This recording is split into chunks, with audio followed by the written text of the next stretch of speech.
Hello friends, welcome back to my channel. और meditation spiritual life book में आज हम जानेंगे व्हाट इज़ इनर लाइट।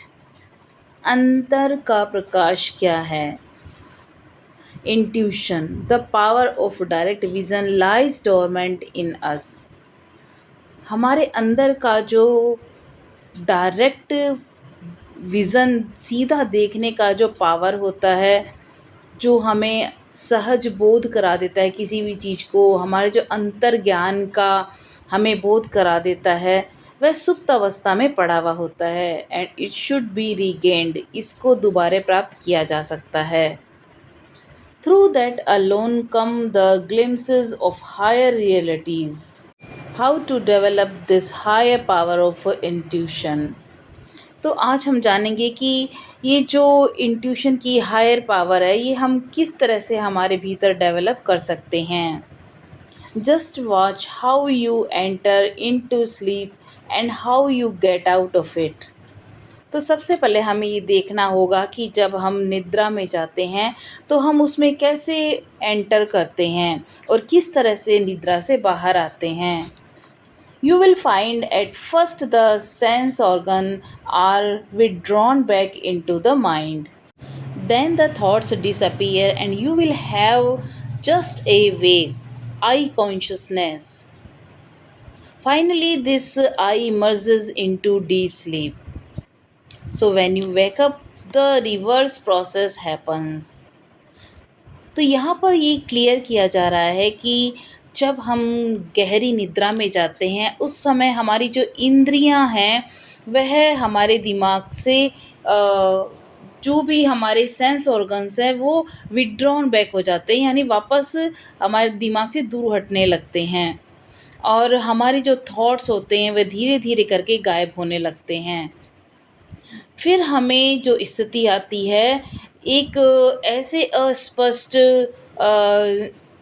चीज़ की देखने की, जो होता है आई कॉन्शियसनेस, चेतनता को हम देख पाते हैं जो थोड़ा सा अस्पष्ट होता है।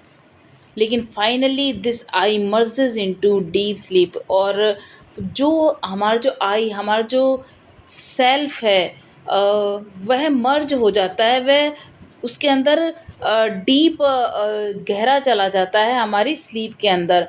तो हमारा जो गहरा जो निद्रा है उसके अंदर हमारा स्वयं की जो थॉट्स हैं, हमारे जो स्वयं की जितने भी इंद्रियों का रिलेटेड हमारे माइंड से जो भी विचार हैं वो सब धीरे धीरे करके डिसअपेयर होने लगते हैं और सिर्फ बाकी रहता है वह है चेतनता, कॉन्शियसनेस। लेकिन हम जैसे ही वापस जागते हैं तो ये चीज़ें रिवर्स जो होती हैं उस प्रोसेस में आ जाती हैं, यानी कि सेम हमें हमारे सेंस ऑर्गन्स फील होते हैं, हमारे थॉट्स वापस हमारे माइंड में आने लगते हैं और जो हमारी कॉन्शियसनेस है वह एक थोड़े से धुंधली होती जाती है। At first the I consciousness emerges. तो सबसे पहले क्या चीज़ इमर्ज होती है, क्या बाहर आती है, आई, क्या मैं, वह हमारा बाहर आता है। And then this gets connected to the thoughts. उसके बाद शुरू होते हैं हमारे माइंड में थॉट्स आना, विच अराइजेज इन द माइंड, जो हमारे दिमाग में आते हैं। एंड द ऑब्जेक्ट्स अराउंड, और फिर हमारी जो आसपास जो भी ऑब्जेक्ट्स हैं उस पर हमारा जो ध्यान जाने लगता है।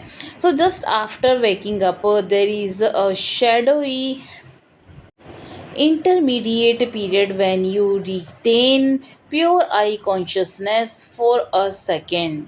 तो जब हम जागते हैं उसके बाद एक ऐसा इंटरमीडिएट पीरियड आता है जहाँ पर हमारा जो आई कॉन्शियसनेस है वह थोड़ा सा एक धुंधला सा एक छाया के रूप में हमें बस ध्यान में रहता है।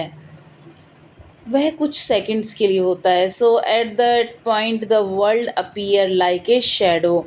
उस समय जो पूरी दुनिया है वह हमारे सामने एक शैडो के रूप में सामने आती है। And it has not yet acquired objective reality for us.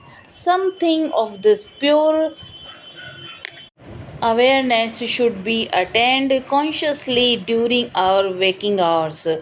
That is the real task before the aspirant. We should attend to the plane where the dividing line between light and darkness is very thin. तो यहाँ पर clear किया जा रहा है कि ये जो हमारी प्योर अवेयरनेस है ये हम अटेन कर सकते हैं, हम ये पा सकते हैं हमारे वेकिंग आवर्स के दौरान भी। जब हम जाग रहे हों तब भी हम हमारी चेतनता को हम महसूस कर सकते हैं, पा सकते हैं। लेकिन ये थोड़ा सा रियल टास्क जो है एस्पिरेंट के लिए उसके लिए शुरुआत हो जाती है कि इसमें कैसे क्या करना है। इसमें जो लाइट और जो डार्कनेस है, प्रकाश और अंधेरे के बीच में बहुत ही एक थिन लाइन होती है जो उसके बीच को डिवाइड करती है। Now next topic is 3 types of bodies. 3 तरह का जो शरीर है। The gross body is made up of gross matter. It is that undergoes birth and death. As distinct from this gross body, we all have a subtle body and a casual body. When the gross body falls, the remaining two bodies still form a combination. To what body do the senses belong? If by the senses we mean the physical organs of perception like the external eye, the ear, etc., then they belong to the gross body. But if by the senses we mean the subtle power of which the eye and outer organs are but instruments, then they belong to the subtle body. The causal body forms the support of even the subtle body. तो इसका भावार्थ ये है कि हमारा जो gross body है वह बनी होती है ग्रॉस मैटर से, और यही है बॉडी, ये बर्थ और डेथ के चक्रव्यूह में चलती रहती है। और इसके साथ ही साथ हमारी सटल बॉडी यानी सूक्ष्म शरीर और कारण शरीर भी होता है। एक है सटल बॉडी, दूसरी है कैजुअल बॉडी। तो जब हमारी ग्रॉस बॉडी फॉल होती है तो कौन सी 2 बॉडीज़ बची होती है, वह सटल और कैजुअल बॉडी। ये दोनों कॉम्बिनेशन में होती हैं। तो हमारी जो ग्रॉस बॉडी है उसके अंदर सेंसेस होते हैं, जैसे आईज़, ईयर्स, हमारे जो फिज़िकल ऑर्गन्स होते हैं एट्सेट्रा, वो हमारे इस ग्रॉस बॉडी में आते हैं। तो ये जो हमारे बाहरी ऑर्गन आँख, कान, नाक ये हैं, ये सूक्ष्म जो शरीर है इसके साधन मात्र हैं जो कि ग्रॉस बॉडी के पार्ट हैं। सो when the physical body false of nothing is ended. तो हमारा जब ये फिज़िकल बॉडी ख़त्म हो जाता है तो इसका मतलब ये नहीं कि सब कुछ एंड हो गया है। The soul with all its passions and desires is still as bound as it was at the time of existence of the gross body. लेकिन हमारा जो सूक्ष्म शरीर है उसके अंदर, हमारी आत्मा के अंदर हमारे जो पैशन है, हमारी डिज़ायर्स है, वो अभी भी बंधी हुई रहती हैं हमारी सोल के साथ, जो कि हमारे एक ग्रॉस बॉडी के एग्जिस्टेंस के टाइम में बंधी हुई थी। So one should get rid of them all before one dies. इसलिए कहा जाता है कि जब कोई इंसान मृत्यु को प्राप्त होता है उस समय इन चीज़ों से, जितने भी उसकी डिज़ायर्स है, पैशंस, इनसे उसको छुटकारा पा लेना चाहिए। Because death is no solution, because as I said nothing is ended with death. क्योंकि किसी भी चीज़ को हमको लगता है कि नहीं, मृत्यु के साथ सब कुछ ख़त्म हो जाता है, हमारी डिज़ायर्स, हमारा एंगर, लेकिन इनकी इम्प्रेशंस हमारे डीप इनर सोल के साथ हमारे वो जुड़ जाते हैं। तो ये कोई सॉल्यूशन नहीं है डेथ किसी भी चीज़ का। तो यहाँ पर कहा जा रहा है कि डेथ के साथ सब कुछ चीज़ें एंडेड नहीं हो जाती। It makes us neither better nor less ignorant.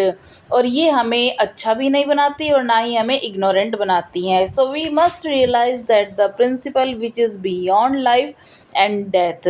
तो यहाँ पर कहा जा रहा है कि हमें ये रियलाइज करने की ज़रूरत है, इस प्रिंसिपल को जानना कि लाइफ और डेथ के बियॉन्ड क्या क्या चीज़ें हैं। So there is a certain power in us which is distinct from the eyes but manifest through the eyes, distinct from the ear but manifest through the ear, and distinct from the power manifest itself in a similar way through the other different instruments or sense organs.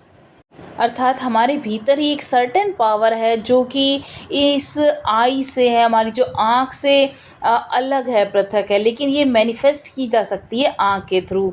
और ये हमारे कान से भी अलग है, लेकिन ये कान के थ्रू मैनिफेस्ट हो सकती है। हमारे बाकी जितने भी सेंस ऑर्गन्स हैं उनसे अलग है, लेकिन ये मैनिफेस्ट की जा सकती है। So in deep sleep the senses and the mind are withdrawn into the causal body. तो हमारा जब हम गहरी निद्रावस्था में होते हैं, हमारे जितने भी सेंसेस हैं, हमारा जो माइंड है, वह जब विड्रॉ होता है, वह कैजुअल बॉडी में विड्रॉन होता है, जो हमारे कारण शरीर में। But when one returns to the consciousness, कि जब वह जाग जाता है, अपने कॉन्शियसनेस में आ जाता है, so one comes back with all one's desires and craving and passions. जैसे ही वह अपने वापस इस कारण शरीर में आता है, तो उससे अपने अंदर वह डिज़ायर्स फील होने लगती हैं, जो भी एक भूख होती है चीज़ों की, पैशन, वो उसको वापस से बाहर आने लगता है। So all one lust and anger and hatred and nothing has been gained. तो हमारे जो लस्ट है, एंगर है, हेट्रेड है, ये सब की सब वापस आ जाते हैं, लेकिन ये गेन नहीं किए जाते, ये हमारे भीतर ही हो जाते हैं। Herein lies the great difference between a spiritual consciousness and deep sleep। लेकिन यहाँ पर एक बहुत बड़ा डिफरेंस है एक स्पिरिचुअल कॉन्शियसनेस और एक गहरी निद्रा के बीच में। क्योंकि जब हम स्पिरिचुअल कॉन्शियसनेस में होते हैं, तब हम बंद आँखों में भी सब कुछ सही चीज़ को रियलाइज़ कर लेते हैं। डीप स्लीप में तो हम एक गहरी निद्रा में ही होते हैं। तो यहाँ पर कहा जा रहा है कि बिटवीन समाधि एंड डीप स्लीप में एक डिफरेंस है। So when the vision of a truth comes it burns away all our desires and passion. तो जब हमें हमारे भीतर के ट्रुथ का, हमारे भीतर के सत्य का हमें अनुभव होता है, तो हमारी समाधि की अवस्था में जितने भी हमारे डिज़ायर्स या पैशंस है, ये बर्न हो जाते हैं। And if a fool enters samadhi he comes back an illuminate man. कि अगर एक फूल इंसान भी अगर समाधि में जाता है, तो वह भी इल्यूमिनेट मैन बन जाता है। First of all, an aspirant sees the many and then he tries to see the one in the many, both the one and the many appearing as real. Advancing further, he realizes that the one alone is real in the true sense of the term, and the phenomenon has only a secondary reality which is entirely dependent on the existence of the one। तो यहाँ पर कहा जा रहा है कि सभी चीज़ों में सबसे पहले जो प्रार्थी होता है, वह हर चीज़ को अलग अलग देखता है, अलग अलग कई चीज़ों के रूप में उसको देखता है। लेकिन जैसे ही वह उसकी कॉन्शियसनेस में आता है, चेतनता में आता है, तो वह मेनी में वन देखता है, यानी कई चीज़ों में वह एकत्व को देखता है कि सभी चीज़ें एक ही चीज़ से बनी हैं। तो वह रियलाइज़ कर पाता है कि ये जो एकत्ववाद है, यही सिर्फ सत्य है और यही वास्तविक है। तो जब हम द्वैतवाद से अद्वैतवाद की तरफ जब बढ़ते हैं, तो हमें पता चलता है कि ये जो हमारी आत्मा है, ये जो ब्रह्मांड है, ये यूनिवर्स है, ये परम पिता जो परमात्मा है, इसी का ही सब रूप है जो भी पृथ्वी पर हैं। तो ये अनेकता में एकता, यानी एक में ही सबको फिर देखना शुरू कर देता है जो प्रार्थी होता है। और बाकी जो बाहरी चीज़ें हैं, वह सेकेंडरी रियलिटी हैं, जो भी हमें दिखता है, हम जिसको अलग मानते हैं, ये सब सेकेंडरी रियलिटी हैं, ये बाहरी चीज़ें हैं, लेकिन वास्तविकता में ये सब एक ही हैं। तो इसका ये कहने का भावार्थ ये कि अनेकता में एकता, यानी एक ही चीज़ में अनेक चीज़ों को देखना, यही द्वैतवाद से अद्वैतवाद की ओर उसको ले जाता है, वह उसके कॉन्शियसनेस की तरफ ले जाता है, वह परम ब्रह्मा में लीन हो जाता है। तो आज के लिए इतना ही। कल हम जानेंगे नेक्स्ट चैप्टर 28 में स्पिरिचुअल ट्रांसफॉर्मेशन। तब तक के लिए नमस्कार।